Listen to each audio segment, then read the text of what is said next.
The quiet mill town of Fall River, Massachusetts, stirred from its humid August morning routine in 1892 when Lizzie Borden called for help from her family's home on 2nd Street.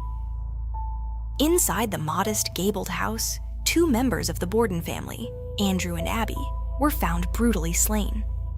The air was thick with the metallic scent of blood and the faint sweetness of summer fruit left on the kitchen table. Neighbors gathered at the fence line, whispering in disbelief as uniformed officers moved through the narrow rooms, their boots creaking across worn floorboards. The Bordens were known for their strict routines and reserved manner, and the sudden violence seemed almost impossible to reconcile with the family's reputation. The house itself, with its drawn curtains and heavy furniture, became a silent witness to something unthinkable. Reporters soon arrived, their notebooks damp from the coastal air, while townspeople pressed closer, trying to glimpse through the parlor windows. The scene was methodically secured, though the concept of a modern crime scene was still in its infancy. Officers noted the locked doors, the absence of forced entry, and the peculiar calm of Lizzie herself, who stood pale but composed. The clock ticked audibly in the background, marking the slow passage of minutes as questions multiplied. Outside, the sound of horse hooves on cobblestone mixed with the murmur of speculation. Fall River, a town built on textile mills and routine, found itself at the center of a mystery that would echo far beyond its narrow streets. By midday, the Borden residence was surrounded by a crowd that swelled with each hour. The local police, unused to a case of this magnitude, tried to maintain order while physicians and undertakers moved carefully through the home. The summer heat pressed against the windows, and the smell of linseed oil from nearby workshops drifted through the open doorway. Officers took statements from neighbors who had heard nothing unusual. No screams, no struggle, only the faint rhythm of daily chores. Inside, investigators examined the parlor where Andrew's body had been discovered, noting the position of the furniture and the absence of any sign of robbery. Upstairs, Abby's body lay in a guest room, adding to the confusion of timing and sequence. The family maid, Bridget Sullivan, was questioned repeatedly, her recollections of errands and locked doors forming the earliest timeline. Reporters scribbled every detail, sending dispatches by telegraph to Boston and New York. The police chief arrived in a horse-drawn carriage, his uniform dark with sweat, and ordered that the house be guarded through the night. Evidence was limited to what could be seen and carried by hand. No photographs beyond crude sketches, no fingerprints, no chemical tests beyond simple observation. The coroner's men worked quietly, wrapping the bodies in sheets and carrying them down the narrow staircase. Outside, the crowd fell silent as the stretchers passed. The sound of the carriage wheels faded down the street, leaving only the hum of flies and the low murmur of disbelief. The investigation unfolded slowly, constrained by the tools of its time. Detectives relied on interviews, handwritten notes, and the careful comparison of witness accounts. They searched the Borden barn, the cellar, and the yard, sifting through wood shavings and coal dust for any trace of the weapon.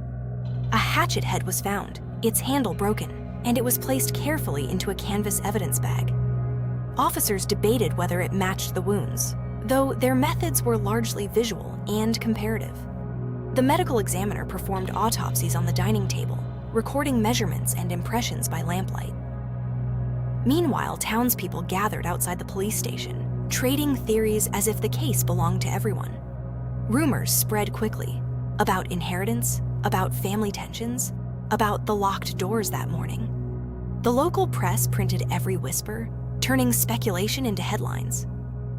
Inside the station, Lizzie was questioned again, her answers calm and deliberate. She described her movements, her errands, and her discovery of her father's body. Investigators noted inconsistencies, but lacked the forensic tools to confirm or disprove them. The chain of custody for evidence was fragile, with items passed between officers and stored in wooden drawers. Each piece of information had to be weighed by human judgment alone. The town's ministers visited the family, offering prayers and urging restraint as tempers rose. Fall River's quiet rhythm was broken by the constant clatter of printing presses and the echo of footsteps outside the courthouse.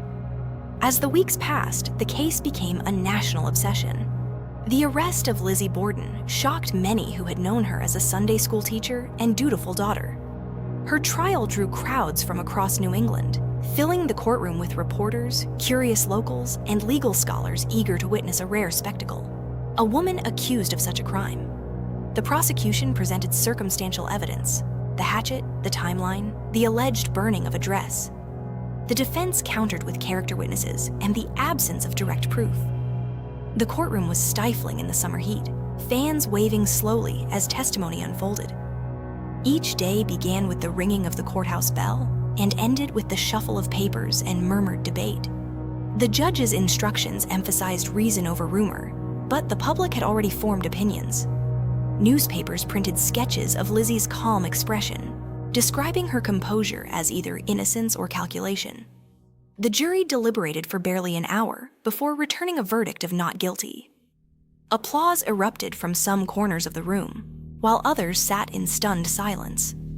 The acquittal did not end the speculation. Instead, it deepened it. The question of who had wielded the axe remained unanswered, and the Borden house became both a symbol of justice served and justice denied. In the years that followed, the case lingered in the collective memory of Fall River and beyond. The house on 2nd Street stood unchanged, its clapboards weathered by salt air and time. Visitors slowed their carriages to glimpse it, drawn by curiosity and unease.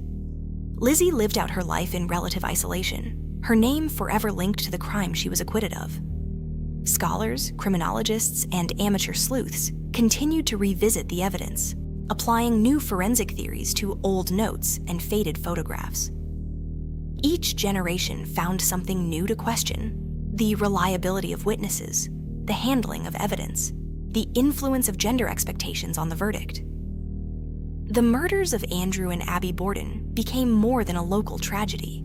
They became a study in how justice, perception, and mystery intertwine. Even now, the case resists closure. The rooms of the Borden home, preserved as they once were, seem to hold the echo of unanswered questions. The faint creak of the floorboards, the filtered light through lace curtains, and the stillness of the parlor remind visitors that some truths remain just beyond reach. The story endures not because of its violence, but because of its uncertainty, a puzzle left unsolved in the quiet heart of a New England town.